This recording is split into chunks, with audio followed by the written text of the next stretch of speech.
எப்படி இருக்க திவ்யா? மாத்திரையெல்லாம் ஒழுங்கா சாப்பிடுறியா? சாப்பிடுறேன். ஃபைன். சரி, ஒரு ரிப்போர்ட் கொடு. ரிப்போர்ட் கொண்டு வரல டாக்டர். நான் செக்கப்காக வரல. ஆக்சுவலா ஃப்ரெண்டை பார்த்துட்டு வந்தேன். பார்த்துட்டு வர வழியில என்னன்னு தெரியல, அடிவயிறு ரொம்ப சுருக்கு சுருக்குன்னு வலிக்க ஆரம்பிச்சிடுச்சு. இந்த வலி ஒரு 15-20 நாளாவே அடிக்கடி வருது. திடீர்னு மூச்சு முட்டுற மாதிரி ஆகுது. அதான் செக் பண்ணிட்டு போலான்னு வந்தேன். என்னம்மா இவ்வளவு சாதாரணமா சொல்ற? இத்தனை நாள் என்ன பண்ண? சரி வா, முதல்ல செக் பண்ணுவோம். டாக்டர், அந்த 3ஆம் நம்பர் பேஷண்ட்டுக்கு பெயின் அதிகமா இருக்கு, உங்களை வர சொன்னாங்க. சரி, நீ படுமா, நான் இப்ப வந்துடுறேன்.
திவ்யா, திவ்யா, திவ்யா, திவ்யா, சிஸ்டர், திவ்யா, திவ்யா.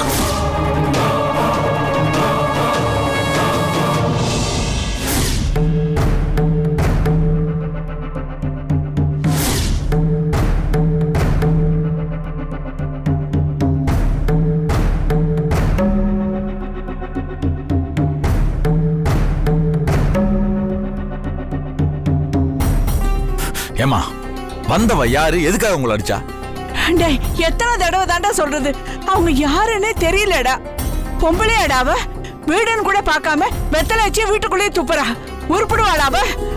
ஏதோ இந்த வீட்டை விக்கிறீங்களாமே, வாங்கறதுக்கு வந்திருக்க அப்படின்னு சொல்றா. அவன் நிச்சயம் வீடு வாங்குறதுக்காக வரல. என் செல்போனை கூட உடைச்சிட்டான். கண்டிப்பா வேற ஏதோ திட்டத்தோட தான் வந்திருக்கா. ஆமாடா, என் கழுத்தை பிடிச்சி அமுக்கும் போது கடைசியா ஒண்ணு சொன்னாடா. உன் பிள்ளை கிட்ட சொல்லி வை, சொன்ன காரியத்தை முடிக்கல நாசமாயிடும் அப்படின்னு சொன்னா.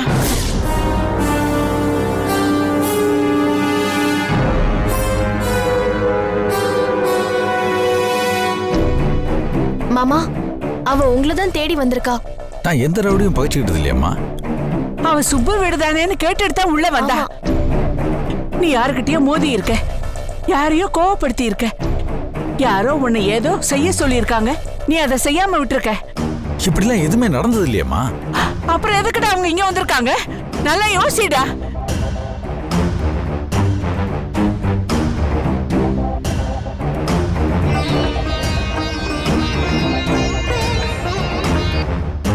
ஹலோ சார், நாங்க பூந்தமல்லி மதர் தெரசா ஹாஸ்பிட்டல்ல இருந்து ஃபோன் பண்றோம். பார்வதி அம்மா இருக்காங்களா? நான் அவங்க பையன் தான், சொல்லுங்க. நான் டாக்டர் ரமாமணி பேசுறேன். திவ்யாங்கிறது என் தங்கச்சி தான். என்ன விஷயம் சொல்லுங்க. உங்க தங்கச்சி செக்கப்க்கு வந்தாங்க. யாரோ ரூம்குள்ள புகுந்து அவங்கள கொல்ல பார்த்திருக்காங்க. என்ன டாக்டர் சொல்றீங்க? நாங்க காப்பாத்திட்டோம். இப்ப மயக்கமா இருக்காங்க. வார்ட்ல அட்மிட் பண்ணிருக்கோம். நீங்க உடனே வந்து பாருங்க சார். உடனே வரேன்.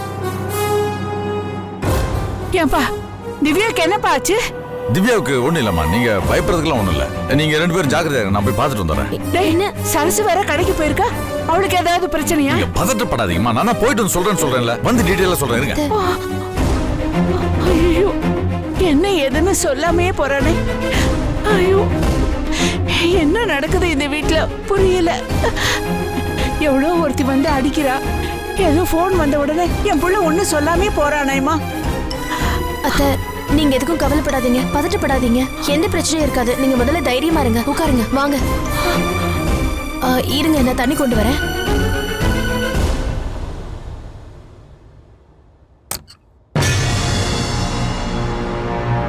திவ்யா, என்னாச்சு? செக்கப்க்கு வந்திருந்தாங்க.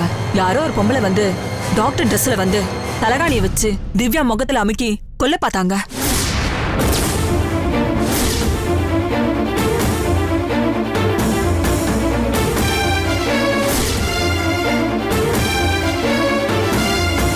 திவ்யா, என்னாச்சு திவ்யா?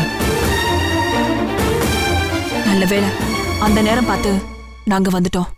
திவ்யாவை காப்பாத்திட்டோம். அவங்க ரொம்ப பயந்து போயிருக்காங்க, டென்ஷனா இருக்காங்க. இன்னும் அந்த ஷாக்ல இருந்து வெளியில வரல. கொஞ்ச நேரம் டிஸ்டர்ப் பண்ணாதீங்க, ட்ரிப்ஸ் ஏறட்டும். நீங்க கொஞ்சம் வெளியில வாங்க.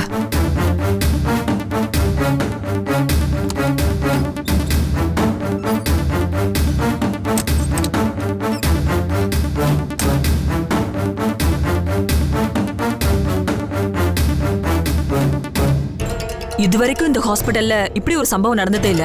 உங்க குடும்பத்துல ஏதோ ப்ராப்ளம் நினைக்கிறேன். அது ஏன் ஹாஸ்பிட்டல்ல வந்து செய்யணும்? அந்த மாதிரி பிரச்சனை எல்லாம் எங்க குடும்பத்துல இல்ல டாக்டர். ஹாஸ்பிட்டல் செக்யூரிட்டி கிட்ட சிசிடிவி கேமரா ஃபுட்டேஜ் எல்லாம் செக் பண்ண சொல்லியிருக்கேன். சீஃப் டாக்டர் கிட்ட தகவல் சொல்லியிருக்கோம். அவர் வந்துட்டு இருக்காரு.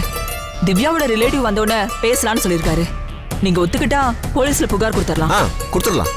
வேணாம் ராஜா, அவசரப்பட வேணாம். ஏன் மச்சான், எவ்வளோ ஒருத்தி என் பொண்டாட்டியை கொல்ல பார்த்திருக்கா, இதை சும்மா விடலாமா? போலீஸ்ல கம்ப்ளைண்ட் கொடுத்துருவோம். இல்ல ராஜா, அவசரப்பட வேணாம், ஒரு காரணமா தான் சொல்றேன். இல்ல மச்சான், நான் என்ன சொல்ல. நீங்க பேசி முடிவு பண்ணுங்க. நான் சீஃப் டாக்டர் பார்த்துட்டு வரேன். எதுக்கு போலீஸுக்கு போவானு சொல்றீங்க? ஆமா ராஜா, ஒரு காரணமா தான் சொல்றேன்.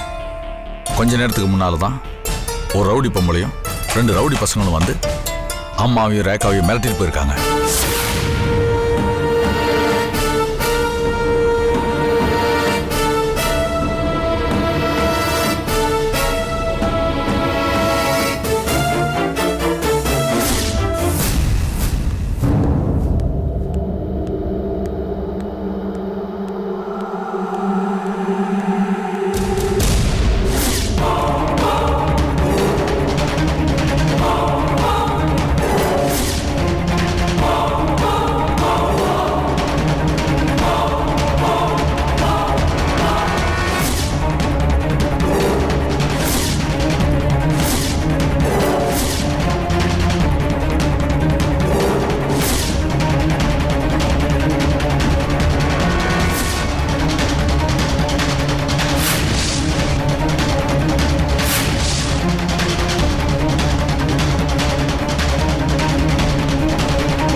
வண்டி எடு.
திவ்யா, என்ன திவ்யா இது?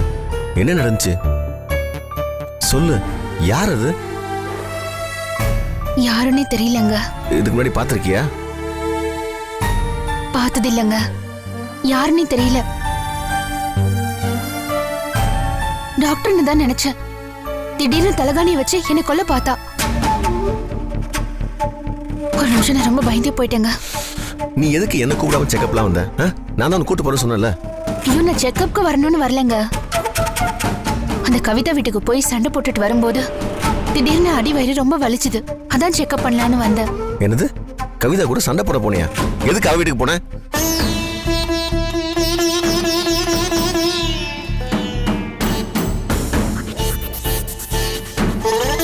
நீ ஏன் அங்க போனேன்னு கேக்குறேன். அத உங்க பக்கத்துல நிக்கிறாரே அவர்கிட்ட கேளுங்க. அவர் என்ன காரியம் பண்ணிருக்காரு தெரியுமா? ஏய், நான் என்ன கேட்டுட்டு இருக்கேன், நீ என்ன பதில் சொல்லிட்டு இருக்க?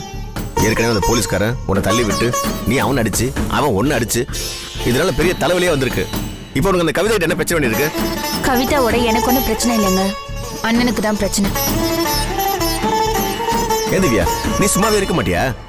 வயிற்றுல புள்ளிய வச்சிருக்க, அதை பெத்து எடுக்கிற வரைக்கும் நீ சும்மாவே இருக்க மாட்டியா?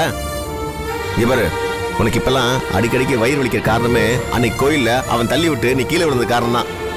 இப்ப அந்த கவிதை கிட்ட போய் வம்புகள் வந்திருக்க. நீ எப்பதான் திருந்துவ? திருந்த வேண்டியது நான் இல்லைங்க. அதுக்கு வரிசையில நிறைய பேர் இருக்காங்க. ஆனா என்ன திருந்ததான் மாட்டேங்கிறாங்க. கவலைப்படாதீங்க, நான் திருத்திடுவேன். என்ன உளறிட்டு இருக்க? என்னென்ன திருட மாதிரி முழிச்சிட்டு நிக்கிற? என்ன பண்ணேன்னு சொல்லு. அந்த கவிதா வீட்டுல என்ன நடந்ததுன்னு தெரியுமா? எதுவா இருந்தாலும் வீட்டுக்கு போய் பேசிக்கலாமே, இது ஹாஸ்பிட்டல். அவ எவ்வளவு திமிரா பேசுறா தெரியுமா? அவ சொன்னதை கேட்கும் போது எனக்கு நெஞ்சு வெடிச்சிடும் போல இருந்துச்சு. அவ சொல்றா. ஏய், அதுக்கு முன்னாடி நான் சொல்றத கேளு. ஒன்ன ஒரு பொம்பளை கொல்ல பாத்திருக்கா. அதோட அந்த பிரச்சனை நிக்கல. உங்க வீட்டுல ஒரு ரவுடி பொம்பளை உங்க அம்மாவையும் ரேகாவையும் அடிச்சு மிரட்டிட்டு போயிருக்கா. என்னது? என்ன சொல்றீங்க? இது உங்களுக்கு எப்படி தெரியும்? ஆமா, இப்பதான் மச்சான் சொன்னாரு. என்ன சொல்றீங்க? என்ன இங்க தாக்குன நேரத்துல வீட்லயும் அம்மாவையும் அண்ணியும் அடிச்சாங்களா? என்னங்க நடக்குது? யாரு? அதான தெரியல.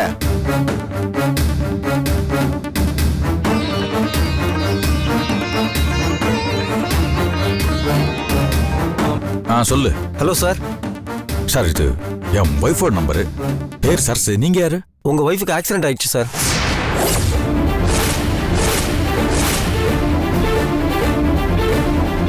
சார், என்ன சார் சொல்றீங்க? சர்ஸுக்கு ஆக்சிடென்டா?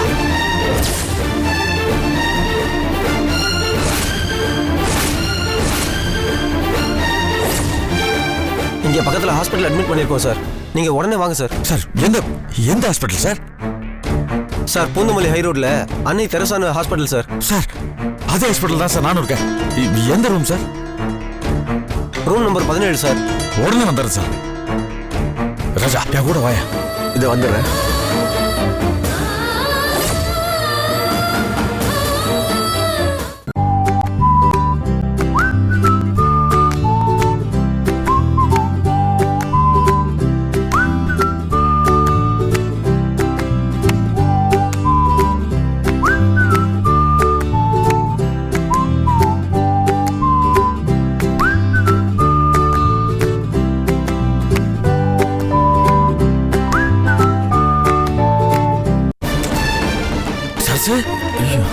சர்ஸ், என்ன சர்ஸ்?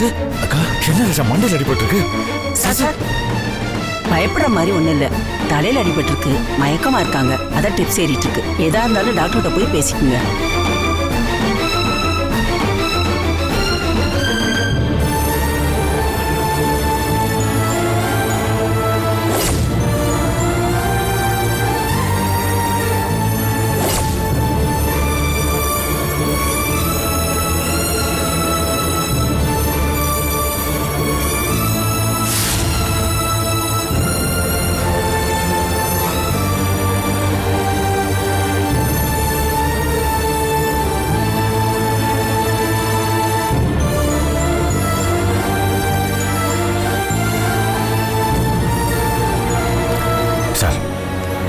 வந்து அட்மிட் பண்ணீங்களா? ஆமாம் சார். சார் எப்படி சார் ஆக்சிடென்ட் ஆச்சு? எனக்கு தெரியல சார். நான் போய் பார்த்தப்போ ஒரே கூட்டமாக இருந்தது. அந்த அம்மா தலையில் அடிபட்டு கிடந்தாங்க. கார் மோதிட்டு போயிடுச்சுன்னு சொன்னாங்க. எல்லாரும் வேடிக்கை பார்த்துட்டு இருந்தாங்க. நான் தான் ஆட்டோவில் ஏற்றி ஹாஸ்பிட்டல் அட்மிட் பண்ணேன் சார். சார் ரொம்ப தேங்க்ஸ் சார். இருக்கட்டும் சார். சார் நீங்கள் பாவம் ரொம்ப கஷ்டப்பட்டு காப்பாற்றி கூட்டு வந்துருக்கீங்க. இல்லை பரவாயில்ல சார். காசுலாம் எதுவும் வேண்டாம் சார். நான் வரேன் சார். Thank you sir.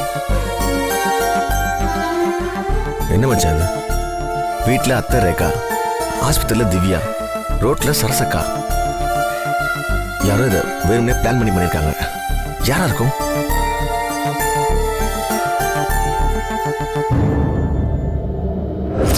என்ன பண்ணுவியோ ஏது பண்ணுவியோ எனக்கு தெரியாது. நாளைக்கு காலையில அவ அனுமதியோட இல்ல அவளை ஏதாவது விபரீதமா பண்ணிட்டாவது வா வந்து என் கழுத்துல தாலியை கட்டு. நாளைக்கு காலையில 10 மணிக்கு நீ இங்கே இருக்கணும். என் கழுத்துல தாலியை கட்டணும். இல்லனா விபரீதம் நடக்கும்.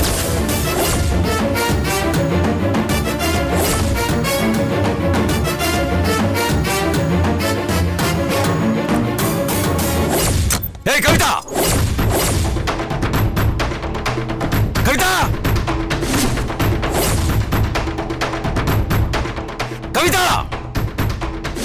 ஏய் கவிதா, எங்கடி இருக்க?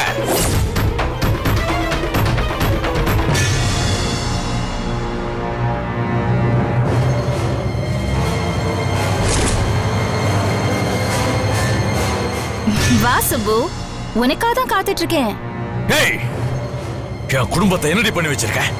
நான் தான் அடிச்சேன், நான் தான் செஞ்சேன். எப்படி என் வேலை பிடிச்சிருக்கா? ஏய், ஏய் போது நிறுத்தியா? நீ நிறுத்துறி. வர்ற ஆத்திரத்துக்கு என்ன பண்ணுவேன்னு எனக்கு தெரியாது. நீ என்ன வேணாலும் பண்ணு. என் கழுத்துல தாலியை கட்டிட்டு அதுக்கப்புறம் என்ன வேணாலும் பண்ணு. ஆமா, தாலி கொண்டு வந்திருக்கல? வேணாம். தெரியும்டா, நீ கொண்டு வர மாட்டேன்னு தெரியும். அதனால தான் அடிச்சேன். உன் கோவம் என் மேல, என் குடும்பத்தை எப்படி பழி வாங்கின? நான் தான் நேத்தே சொன்னேனே, ஒரு 24 மணி நேரத்துக்குள்ள நீ உன் பொண்டாட்டி கிட்ட உண்மையை சொல்லிட்டு வரலன்னா உன்னை பாதுகாக்கிற உன் குடும்பமும் இருக்காது, நீ பாதுகாக்கிற உன் பொண்டாட்டியும் இருக்க மாட்டான்னு. அதுக்காக என் குடும்பத்தை ஆள் வச்சு அடிப்பியா நீ? நான் எச்சரிக்கை பண்ணலன்னு மட்டும் சொல்லாத. உனக்கு 7 மாசம் டைம் கொடுத்து அதுக்கும் மேல 24 மணி நேரம் எக்ஸ்ட்ரா டைமும் கொடுத்தாச்சு. உனக்கு என் பாஷை புரியல, அதனாலதான் உனக்கு புரியுற பாஷையில நான் இப்ப பேசியிருக்கேன். என்னடி என்ன பிளாக்மெயில் பண்றியா? என் உரிமையை கேக்குறேன். என் குழந்தைக்கு அப்பா வேணும்னு கேக்குறேன். என் கழுத்துக்கு ஒரு தாலி வேணும்னு கேக்குறேன். இது பாசம்னா பாசம், பிளாக்மெயில்னா சரி போ, பிளாக்மெயில் தான். எப்படி வேணாலும் எடுத்துக்கோ, ஆனா நீ எனக்கு வேணும், அத மட்டும் புரிஞ்சுக்கோ. இப்படி எல்லாம் பண்ணா மட்டும் நான் வந்துருவேன்னு கனவுல கூட நினைக்காத. அப்போ உன் பொண்டாட்டி அடிச்சா நீ என்கிட்ட வர மாட்டேன்னு சொல்ற, அப்படிதானே? ஆமாடி, அப்படிதான். அப்போ உன் பொண்டாட்டி செத்துட்டா நீ வருவியா? ஏய், அந்த காரை அப்படியே லேசா மோத சொன்ன எனக்கு அப்படியே அடிச்சு தூக்குன்னு சொல்றதுக்கு எவ்வளவு நேரம் ஆகும்? கவிதா வேணாம்.